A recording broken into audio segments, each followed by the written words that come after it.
Welcome to The Founder. I am Tasha Sajan, and right now I am here with Martina, who is going to be with me for a couple of minutes talking about her brand that has, been through a lot of things. And how are you today, Martina? Very well, thank you. All right, so tell me a little bit about you before we get to it. So I'm half English, half Spanish. I studied fashion design, and I was a designer in the UK before moving here as a product development manager for a UK high street company. Okay. That was 4.5 years ago.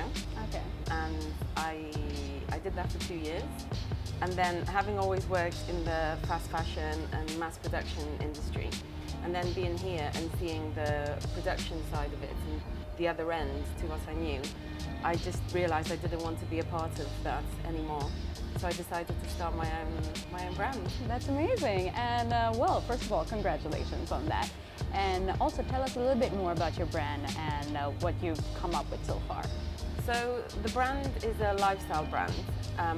I do clothing and accessories, and I do stationery as well. And because I am a designer, the creative and making things is definitely my favorite. So I do like to try to do lots of different new things. It's everything I do, I think about the sustainability aspect of it, so both environmentally and socially as well, because I think it's any brand's responsibility to have that presence and to actually have it as one of their main goals and aims. And what really inspired you to come to this point, and how did it, all happen? Travel really inspires me. So seeing different places, and then the people I meet during those travels. I'd say also just sourcing materials. So rather than going out with a clear idea of what I'm going to be designing, I like seeing what I can find, and then based on that, I find that directs where the collection goes. Yeah, for sure. And a lot of people have great ideas when it comes to thinking of innovation and thinking of building their own brand. How did it start? What was your first step into bringing this to life, your idea? The idea actually came about when I first started work here, so 4.5 years ago, because the job I was doing I had a lot of pressure and it was very stressful, and it was thinking up the brand was a way to get some headspace from that. So I had the name for a long time and I didn't know what I was going to do with it, but the name, Original Source and Supply, kind of could work whether it was furniture or toys, and it kind of resonated with the idea of sustainability. And that's how it started. Then when I decided to quit my job, I had been traveling and I had lots of illustrations I did whilst I traveled, and my friends had seen them and they'd really liked them, and it was thanks to them, actually, their encouragement, that I decided to start to just print some. And how I thought about it was, well, I'm going to make these things, small amounts, do a little launch, do a pop-up. If it doesn't work, then I've just got gifts for my friends and family for the next 5 years, and that's fine. You're sorted. And once again, you spoke about sustainability. Tell us a little bit more about the idea behind that. So with sustainability, it's things like knowing, I think as consumers now, we're really detached from where our things are coming from and where they're made.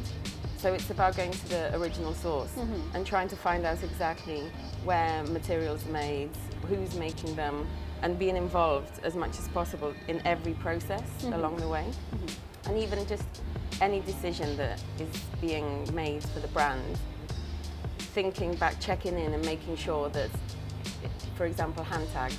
So I use my recycled, all the offcuts from my cards and notebooks and stationery, I send to a recycling handmade paper place.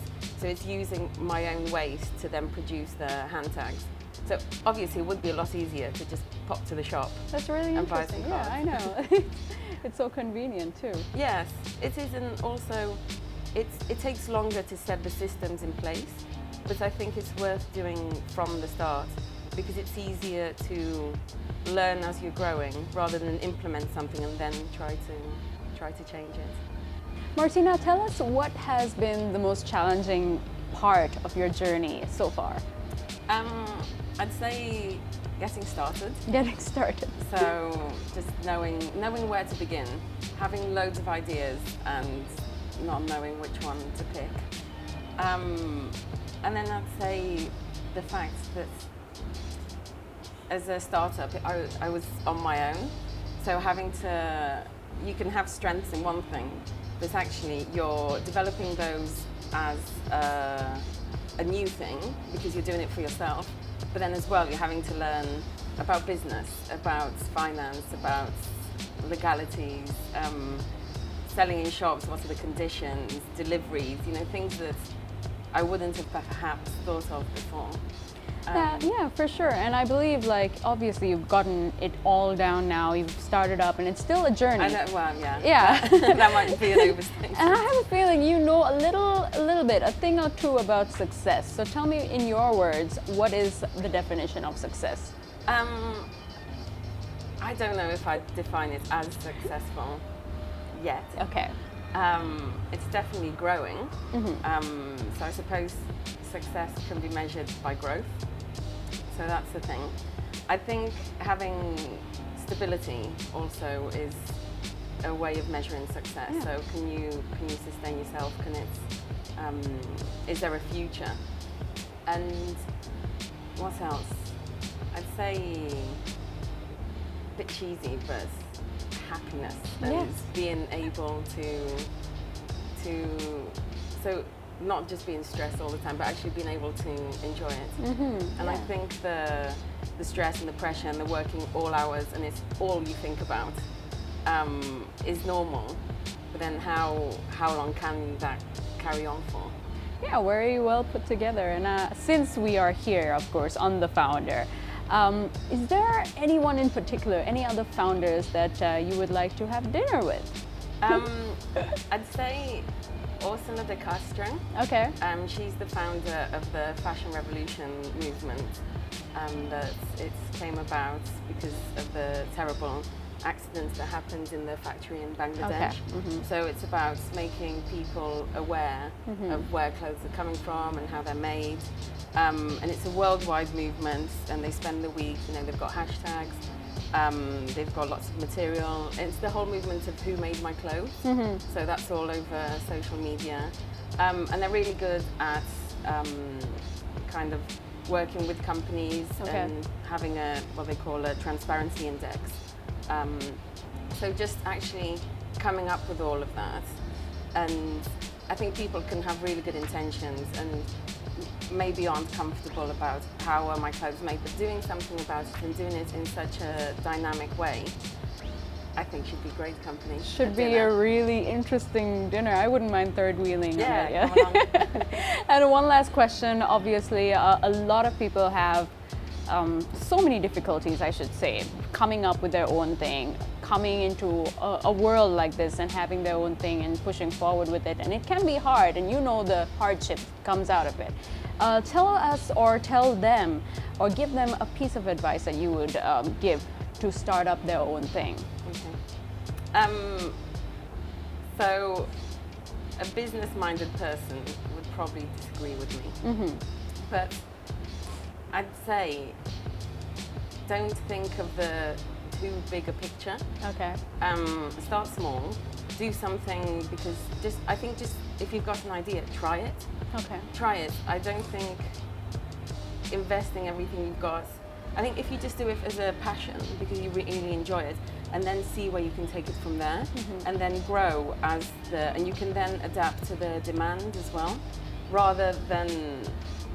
I just think if I'd have thought of what it was going to be now, I wouldn't have done it. Not because I wouldn't have wanted to do it. I absolutely love it, and I wouldn't change a thing. But because it would have freaked me out, and I probably wouldn't have started. Yeah. Whereas sure. because I just did a few things with some friends, and then reacted to that, then it's just been a longer process. So yeah, that would be my advice.